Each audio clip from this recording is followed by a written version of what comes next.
म्हणजे सर्वांना एकच प्रश्न पडतो, की देवाला काय आवडतं? शांत मनाने मारलेली आर्त हाक. अध्याय 12 मध्ये श्रीकृष्ण आपल्याला हेच सांगतात, की मला विधी नको, मला दिखावा नको. मला फक्त भावनेने जोडलेलं मन हवंय.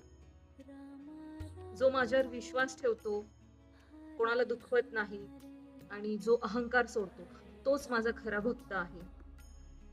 आणि खऱ्या भक्ताचे गुण अध्याय 12 मध्ये खूप स्पष्टपणे सांगितलेले आहेत. जो सुखात गर्व करत नाही आणि दुःखात तक्रार करत नाही. जो अपेक्षा कमी करतो आणि ज्याचं समर्पण जास्त असतं. आणि या जगात तर तो राहतोय, पण मनाने सदैव माझ्यासोबत असतो. आजच्या युगात आपण सगळं मागतो, शांतता, प्रेम, स्थैर्य. पण अध्याय 12 मध्ये श्रीकृष्णाने सांगितले, की शांतता ही मागून कधीच मिळत नसते. ती फक्त मिळते भगवंतावर ठेवलेल्या विश्वासातून. आणि जेव्हा आपण देवाकडे सतत तक्रार करणं बंद करतो ना, तेव्हा खरी भक्ती सुरू होते.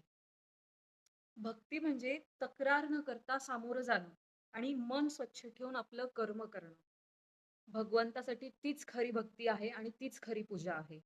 आणि म्हणजेच देव हा दूर नसून हा फक्त आपल्या भावनेत आहे आणि ह्यालाच गीतेमध्ये भक्तियोग असं म्हटलं आहे.